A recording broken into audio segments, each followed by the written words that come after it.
আজ ৭ ডিসেম্বর সকালে বর্ণাঢ্য র্যালি, আলোচনা সভা ও দোয়া মাহফিল সহ নানা আয়োজনে মাগুরায় যথাযোগ্য মর্যাদায় পালিত হয়েছে মাগুরা মুক্ত দিবস।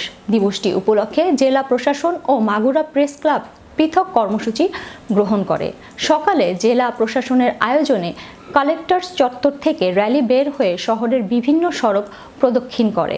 পরে জেলা প্রশাসকের সম্মেলন কক্ষে আলোচনা সভা অনুষ্ঠিত হয়।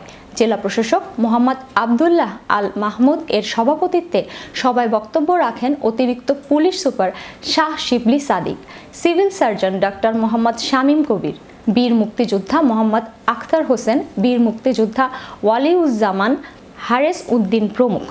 দুপুরে মাগুরার প্রেস ক্লাবের উদ্যোগে সাংবাদিকদের অংশগ্রহণে শহরে বর্ণাঢ্য র্যালি বের করা হয়। র্যালি শেষে প্রেস ক্লাবে মিলনায়তনে আলোচনা সভা ও দোয়া অনুষ্ঠিত হয়। প্রেস ক্লাব সভাপতি সাইদুর রহমান সভাপতিত্বে সভায় বক্তব্য রাখেন সাধারণ সম্পাদক শফিকুল ইসলাম শফিক, কার্যনির্বাহী পরিষদের সিনিয়র সদস্য মুক্তিযোদ্ধা মোহাম্মদ ওয়ালিউর রহমান, সহসভাপতি শামীম খান, আলোক বোস, অ্যাডভোকেট সঞ্জয় রায়চৌধুরী, মোহাম্মদ সাইফুল্লাহ, দেলোয়ার হোসেন, শাহিন আলম তুহিন, শেখ ইলিয়াস মিথুন, রূপক আইচ, মোহাম্মদ ইমরান হোসেন, মোহাম্মদ সাজ্জাদ হোসেন প্রমুখ।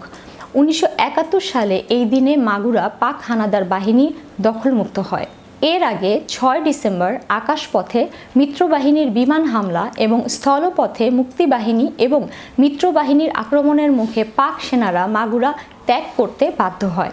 7 ডিসেম্বর ভোরে শ্রীপুর বাহিনীর অধিনায়ক আকবর হোসেন মিয়ার নেতৃত্বে মুক্তিবাহিনীর বিজয়ের পতাকা নিয়ে মাগুরা শহরে প্রবেশ করে।